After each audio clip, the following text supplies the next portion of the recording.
स्वागत है आप सभी का class 10th maths toughest question series के पार्ट 15 में। और अगर आप इस पार्ट में डायरेक्टली आए तो मैं आपको बता दूं, इस सीरीज में हम लोग ऐसे सवाल कर रहे हैं जो आपकी कॉम्पिटेंसी, विजुअलाइजेशन और प्रॉब्लम सॉल्विंग इंप्रूव करता है। एट द सेम टाइम आपको आपके कंफर्ट जोन के बाहर धक्का मार के कुछ नया सीखने के लिए, कुछ नया सोचने के लिए मजबूर करता है। बेटा तुम्हारे सामने जो ये प्रॉब्लम है बहुत ही टिपिकल वर्ड प्रॉब्लम है, तुम्हारे बोर्ड एग्जाम की भी one of the favourite word problems है। 2 डिजिट वाली वर्ड प्रॉब्लम है। ऐसा सवाल तुमने पक्का बनाया होगा, लेकिन इस सवाल से ज्यादा इंपॉर्टेंट क्या है, इसके अराउंड के कॉन्सेप्ट्स। बेटा वो बहुत खूबसूरत है और वो तुमको चमकने बहुत ज्यादा जरूरी है। उसी के लिए मैं ये क्वेश्चन को कंसीडर कर रहा हूं। तो सबसे पहले बेटा तुम सवाल को पढ़ लो अच्छे से, ठीक है। अब चलते हैं कॉन्सेप्ट्स के पास। यार आपके साथ बचपन में ये घटना पक्का हुई होगी, आपने या फिर देखा जरूर होगा कि एक बड़ा सा आदमी आता है, तुमको घर पे पूछता है तुम्हारा फेवरेट सब्जेक्ट क्या है। तुम भी जोश जोश में बोल देते हो मैथ्स है। फिर वो बोलता है चलो एक काम करो, एक 2 डिजिट का नंबर सोचो अपने दिमाग में। तुम सोच लेते हो। फिर वो बोलता है कि इस 2 डिजिट के नंबर को रिवर्स कर दो। रिवर्स करने का मतलब कि अगर तुमने 19 सोचा है तो अब तुम 91 कर दो इसको। तो तुमने बोला चलो मैंने जो भी नंबर सोचा था मैंने इसको उल्टा भी कर दिया। अब वो बोलेगा इन दोनों के दोनों नंबर्स को ऐड कर दो, और तुमने ऐड भी कर दिया। फिर वो दिमाग में ऐसे कैलकुलेशन करने का ढोंग करेगा और फिर तुमसे बोलेगा तुम्हारा जो भी ये सम आ रहा है ना, इसका और इसका, ये 11 का मल्टीपल होगा। 11 के टेबल में आता है क्या ये? तुम एकदम हैरान हो जाओगे। तुम बोलोगे अरे भाई साहब ज्ञानी आदमी है ये तो पता नहीं कैसे मन में चीजें कर लेता है, इसको कैसे पता मेरे मन में क्या चल रहा है। तो बेटा ये कोई ज्ञानी नहीं था, बस इसको मैथ्स के कुछ कॉन्सेप्ट आते थे। इन सब के पीछे मैथ्स है जो तुमको पता होनी चाहिए और तुमको चमकनी चाहिए। बहुत से बच्चों को ऑलरेडी पता होगी, लेकिन तुमको मैं इसी के आगे और भी बहुत सारी चीजें चमकाऊंगा ज्योमेट्री के पॉइंट ऑफ व्यू से, जो तुमको सोचनी है और समझनी है कि यार ये कितनी खूबसूरत चीजें हैं। सबसे पहले बेटा एक 2 डिजिट नंबर वाला केस लेते हैं, ठीक है। उस अंकल का सबसे पहले हम भांडा फोड़ते हैं कि आपने कोई मान लो एक्स वाई रैंडम आपने 2 डिजिट नंबर ले लिया। सबसे पहले तो मेरे को बताओ किसी भी 2 डिजिट नंबर को एक्सपांडेड फॉर्म में कैसे लिखते हैं, ये आपको आता है? प्लेस वैल्यू फेस वैल्यू बचपन में पढ़ी थी। तो बेटा किसी भी, चाहे वो 2 डिजिट नंबर हो, 3 डिजिट नंबर हो, 4 डिजिट नंबर हो, अगर आपको उसको एक्सपैंडेड फॉर्म में लिखना है तो आप प्लेस वैल्यूज का यूज करते हो। जैसे y कहां है बेटा, यूनिट डिजिट पे है तो y को 1 से मल्टीप्लाई करो। x आपका 10 डिजिट पे है तो x को 10 से करो, और जो ये आपको मिल रहा है इनका सम कर लो। तो ये 10x प्लस वाई आपको फाइनली वही देगा जो यहाँ पर ये नंबर दिख रहा है। सिमिलरली आपने क्या करा बेटा, इसको उल्टा कर दिया, रिवर्स कर दिया, yx बन गया। अब ये कैसे एक्सपैंडेड फॉर्म में लिखा जाएगा, 10y प्लस x। अब सोचो इस ब्रह्मांड में जितने भी 2 डिजिट नंबर हैं, ठीक है, और अगर आप उनको रिवर्स करते हो, कोई से भी 2 डिजिट नंबर हैं आपने लिया और उसको रिवर्स किया, अगर आप ऐड करोगे तो आपको पता है 11x प्लस वाई टाइप की चीज मिलेगी। मतलब ये हमेशा ही 11 का मल्टीपल होगा। आप अब एक चीज यहां पे और सोचो कि सर क्या ये दोनों नंबर्स डिस्टिंक्ट यानी कि अलग अलग होना जरूरी है, या फिर ये सेम नंबर्स के लिए भी हो जाएगा? जैसे मान लो तुमने 33 टाइप का कुछ सोचा, 33 33 66 ही हो गया ना, 77 77 154 हो गया ना, ये सारे के सारे 11 की टेबल में आते हैं। तो बेटा ये डिस्टिंक्ट नंबर्स के लिए भी सच है और सेम नंबर्स के लिए भी सच है। और अगर तुम इनका डिफरेंस लेते हो तो तुमको ऐसे टाइप की चीज मिलेगी 9 टाइम्स x माइनस वाई। यहां पर तुम ये एग्जैक्ट सम तक बता सकते हो। अगर वो अंकल थोड़े से और तेज होते ना, वो तुमसे ये पूछते कि चलो तुमने जो भी ओरिजिनल नंबर सोचा था ना, इसमें जो 2 डिजिट्स थी, मेरे को सिर्फ इसका सम बता दो। तुम उसको बोलते कि 9 है मेरा 2 डिजिट्स का सम जो मैंने चूज करी थी, तो वो तुमको एकदम से ऐसे चमकाता कि 99 आया होगा तुम्हारा इन दोनों को ऐड करके आंसर, और तुम और हैरान हो जाते। लेकिन इन सब के पीछे बेटा मैथ्स है। सिमिलरली अगर तुम 2 डिजिट नंबर लेके रिवर्स करते हो और उनका डिफरेंस लेते हो तो हमेशा तुमको एक 9 का मल्टीपल मिलेगा। x माइनस वाई मतलब आप बड़े में से छोटे को माइनस करना, तो आपको ये नंबर हमेशा पॉजिटिव रखना है, ठीक है। तो this will always be multiple of 9। Similarly 3 digit numbers का कॉन्सेप्ट समझो बेटा। अगर मैं कोई एक्स वाई जेड नंबर लेता हूं, मान लो 1 2 3 टाइप का, और फिर मैंने उसको जेड वाई एक्स कर दिया यानी कि 3 2 1 कर दिया, तो भाई इसको मैं एक्सपैंडेड फॉर्म में ऐसे लिख सकता हूं 100x plus 10y plus Z, और इसको मैं ऐसे लिख सकता हूं। अगर मैं बोलता हूं एक काम करो, ऐड नहीं इनको ना सब्ट्रैक्ट करो, तो तुम लोग बोलोगे सर 10y से 10y तो उड़ जाएगा क्योंकि इसकी तो पोजीशन ही चेंज नहीं हुई थी, तो इसकी प्लेस वैल्यू दोनों नंबर्स में सेम होंगी, ये कैंसिल आउट हो जाएंगे। 100x माइनस एक्स 99x, और फिर यहां पर क्या है 10y minus z minus of 100z, this will be equal to what, minus 99z। तो यहां पर क्या x माइनस z आ जाएगा? तो एक बात बताओ, अगर तुम कोई से भी 3 डिजिट नंबर को रिवर्स करते हो और इन दोनों का डिफरेंस लेते हो तो तुमको हमेशा 99 का मल्टीपल मिलेगा। कितनी खूबसूरत बात है ये। और 99 के आगे क्या है, जो तुमने फर्स्ट और थर्ड डिजिट लिए हैं उनका डिफरेंस, पॉजिटिव भी लेना डिफरेंस, ठीक है। मान लो तुम्हारा 1 2 3 है तो 1 - 3 नहीं, 3 - 1 करके यहाँ पे रख देना। तो तुमको समझ आ रहा है बेटा कि तुम्हारा यहां पर 3 डिजिट को रिवर्स करके अगर तुम डिफरेंस लेते हो the answer will always come as a multiple of 99। कितनी खूबसूरत बात है ये। अब तुमको यहां पर बताना है कि अगर तुम इन दोनों को ऐड करते हो तो क्या तुमको कोई पैटर्न दिखता है ऐसा, जैसे यहाँ पर 11 का पैटर्न है, यहाँ पर 9 का पैटर्न है, यहाँ पे 99 का पैटर्न है। यहाँ पर आपको एक चीज और चमकनी चाहिए कि 99 में 11 और 9 दोनों होता है, जो आपको यहाँ पर दिख रहा है 11 × 9। अब आप ऐसे ही बताएंगे कि अगर आप इन दोनों नंबर्स को ऐड करते तो क्या आप कोई पैटर्न ऑब्जर्व कर पा रहे हैं यहाँ पर। उसके साथ साथ आप क्वेश्चन पे आते हैं। देखो ये क्वेश्चन ऑब्जेक्टिव फॉर्म में आया हुआ है एग्जाम्स में। अगर ऐसा सवाल ऑब्जेक्टिव क्वेश्चन में आ जाए तो तुमको पेन तक उठाने की जरूरत नहीं है, अगर तुमको वो कॉन्सेप्ट चमक गया है। X and y are two different digits if the sum of the 2 digit numbers formed by using both the digits, मतलब एक ओरिजिनली और एक रिवर्स वाला, ठीक है, both the digits is a perfect square. Add करने के बाद परफेक्ट स्क्वायर मिल रहा है तुमको, पता है भाई मल्टीपल होना चाहिए 11 का, और ये परफेक्ट स्क्वायर है तो ऑब्वियस सी बात है 11 × 11 ही होना चाहिए ना। तो मतलब x प्लस वाई की जगह तुमको क्या दिखेगा, 11 दिखेगा, और x प्लस वाई की वैल्यू पूछ रहा है, hence the answer will be 11। बिना पेन उठाए तुम इन सवालों को कर सकते हो। अब बेटा ऐसे ही मैं तुमको बता रहा हूं कि तुम्हारी एनसीईआरटी में ना ऐसी बहुत सारी चीजें दी हुई हैं जिनके अराउंड अगर तुम थोड़ा सा गहन सोचोगे ना तो तुमको ऐसी ऐसी चीजें चमकेंगी। तुम हल्के में ले लेते हो एनसीईआरटी को, तुम्हारे टीचर्स हल्के में ले लेते हैं, लेकिन एनसीईआरटी बेटा इतना बढ़िया सोर्स है ना। जैसे मैं तुमको कुछ चीजें चमकाता हूं, ठीक है, तुमको मजा आएगा। इसके ऊपर हम लोग और डिस्कशन कर सकते हैं क्योंकि ऐसे बहुत सारे कॉन्सेप्ट्स हैं जिसको आप नजरअंदाज कर देते हो देख के और बोलते हो कि नॉर्मल सी चीज है।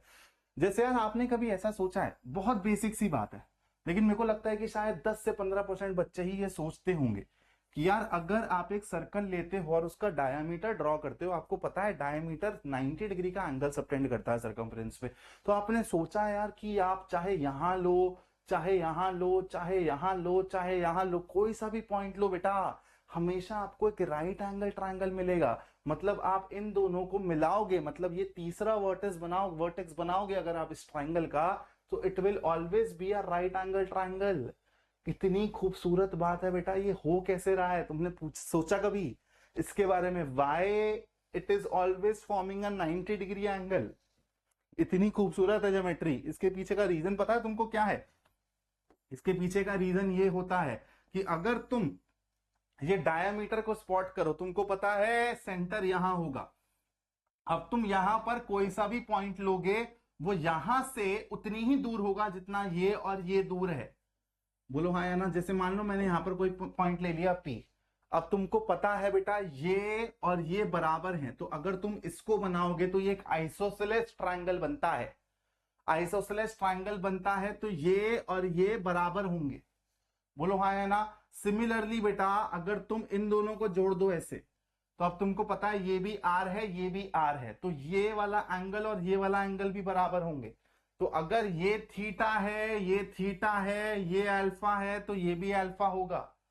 तो अब एक बात बताओ, क्या ये ट्रायंगल है? ट्रायंगल में क्या प्रॉपर्टी होती है कि तीनों एंगल्स का सम 180 होना चाहिए। तो alpha plus theta 2 times of theta plus alpha will always be 180 degree, hence this will always be 90 degree. क्योंकि आपने जो यहाँ पर इक्वल रेडियसेस वाली चीज ली है वो इस पॉइंट के लिए, इस पॉइंट के लिए, इसके लिए, हर चीज के लिए ट्रू है ना। That is why diameter subtends 90 degree. लेकिन ये कितनी खूबसूरत चीज है भाई, ये तुमको चमकनी चाहिए ऐसी चीज है। इसके साथ साथ एक और तुम्हारा एनसीईआरटी का मैं सवाल डिस्कस करता हूं और मैं गारंटी दे रहा हूं बहुत से कम बच्चों ने इसको इस तरीके से सोचा होगा।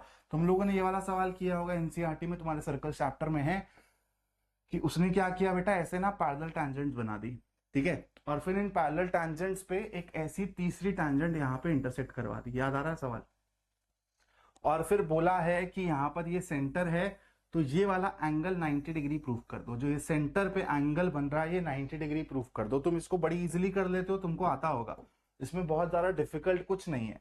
तुमने बेटा इसको ऐसे मिला दिया, इसको ऐसे मिला दिया, ठीक है, ये एक स्ट्रेट लाइन होगी क्योंकि ये पैरेलल टैंजेंट्स है। इतनी चीज समझ आ गई। अब तुमको पता है भाई ये वाला जो ट्राइंगल है, और यहां पर ऐसे तुम कंस्ट्रक्शन कर दोगे, ये वाला ट्राइंगल और ये वाला ट्राइंगल कॉन्ग्रुएंट होगा, सिमिलरली ये और ये वाला ट्राइंगल कॉन्ग्रुएंट होगा।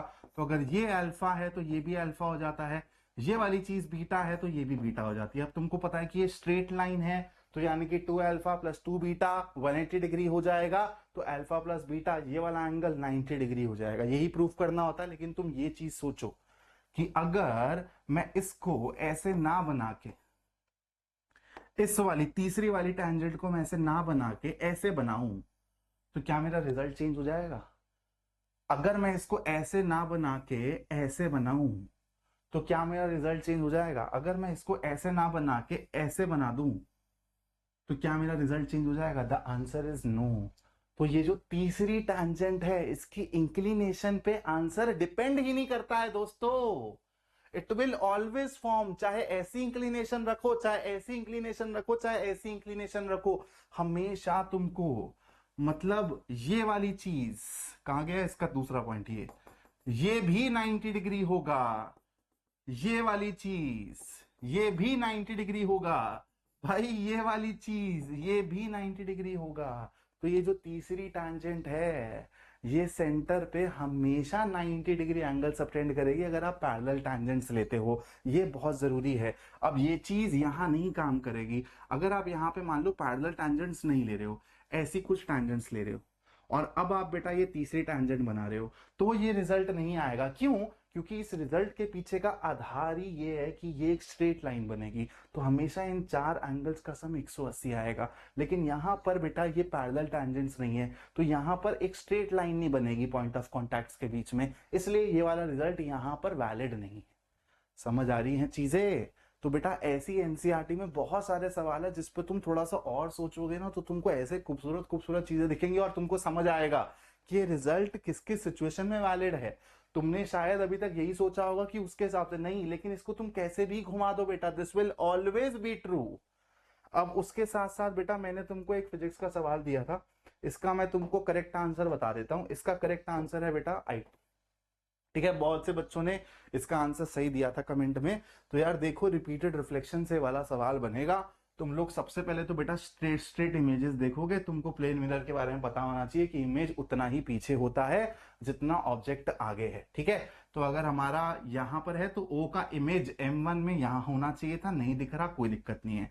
O का इमेज M2 में देखो बेटा, यहां पर होना चाहिए था कहीं, लेकिन नहीं दिख रहा, कोई दिक्कत नहीं है। फिर अब तुम क्या करोगे, ये इसका इमेज बना होगा ना, इसको आप ले लोगे मान लो कुछ O डैश, इस O डैश को अब M2 में रिफ्लेक्ट करा के इमेज बनाओ।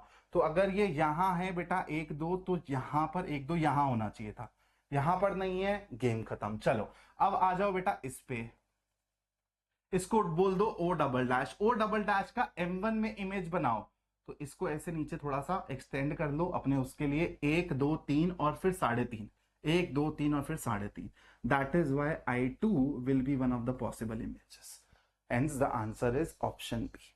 बोलो बात समझ आई? तो बेटा ये जो सारे के सारे, मैं इस वाले पार्ट का पर्पस क्या था कि ये जो तुम्हारे को इजी इजी कॉन्सेप्ट लगते हैं एनसीईआरटी के हिसाब से, तुम बार बारी सवाल लगा लेते हो, इसके पीछे के जो कॉन्सेप्ट्स है ना वो दिमाग में रखना बेटा।